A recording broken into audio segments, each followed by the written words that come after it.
خدمت عزیزای دلم اومدیم یک پای خفن بزنیم. تیکه اسکات رو با اسکات شروع میکنم، تقریبا 4 ست 5 ست اسکات میزنم اول تمرینم.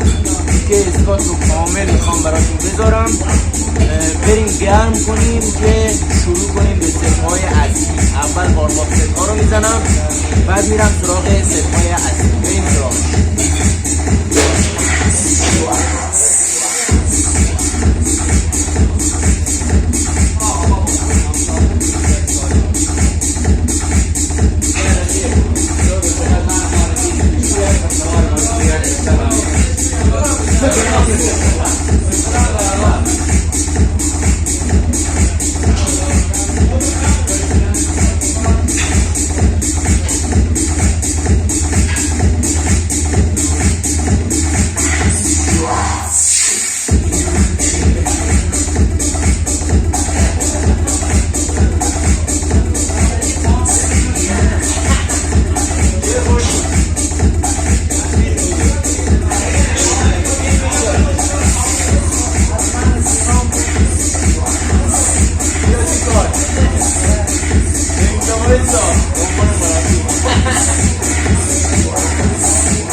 بگی که من مریضم خونه بخوابی بدتر میشی.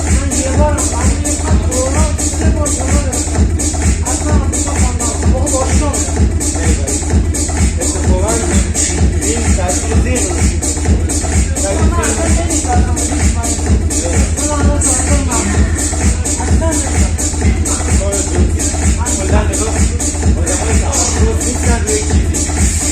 ذهن رو ولی آدمای بسیار اصلا اینجوری نیست.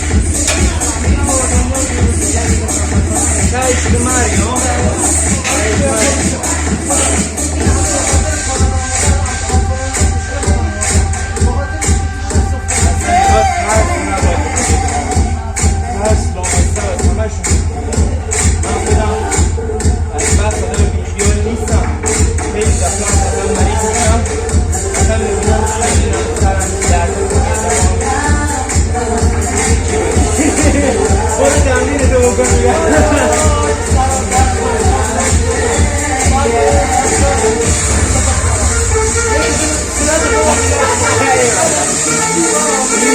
اصلا این درسته. صدامون اگه شنیدین اینا رو گوش کنید، اینا واقعا واقعیت. اگه شما خیلی به خودت بگی من مریضم بدتر میشی. تمرین تو بکن، بیخیال باش، زیاد به اون وضعیت نگاه نکن، برو دنبال کارا، برو دنبال ورزش، خودتو مشغول کن، کلا ازش فراموش کن. بدنت هم وقتی حساس نشی به یک چیزی بدتر نمیشه. عجب حرف قشنگی.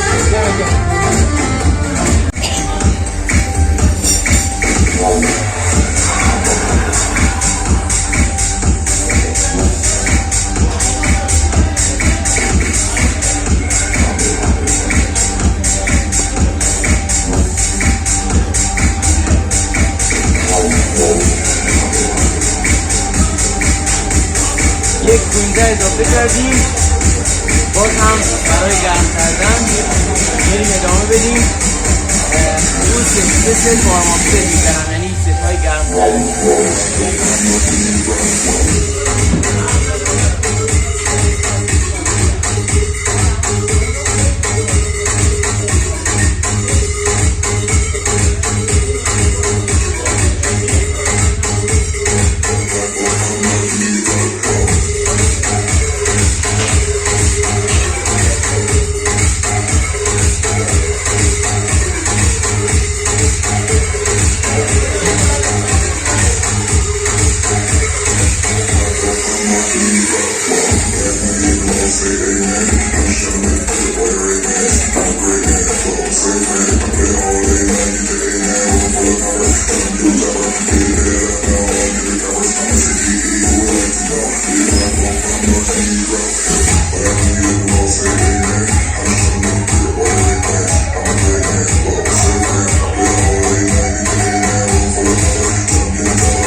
درد میکنه که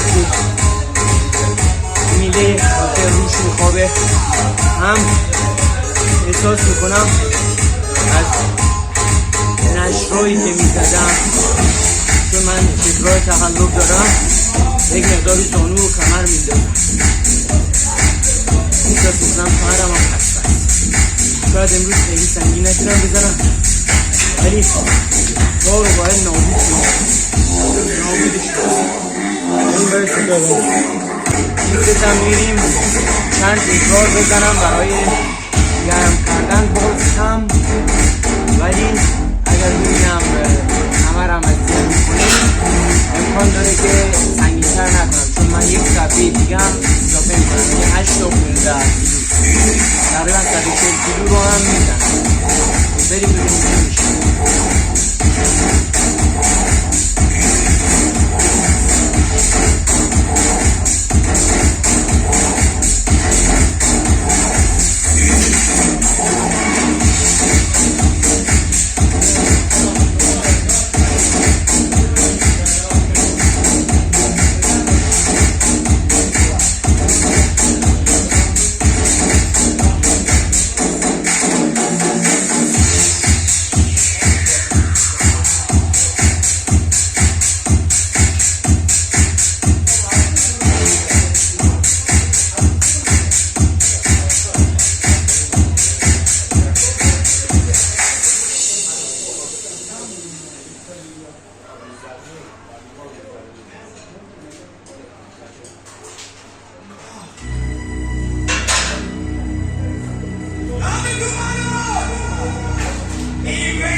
اضافه کردم، ولی روزایی در دفعه میزنم رو نذاشتم که اون امکان کمری که بهش میگم رو حواسم به اون باشه. بعضی وقتا باید به حرف بدن گوش بدیم، اگر خسته هست ازش زودی کار نکنه. انگیزم بالا تا ولی باید به حرف بدن گوش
اشغاله.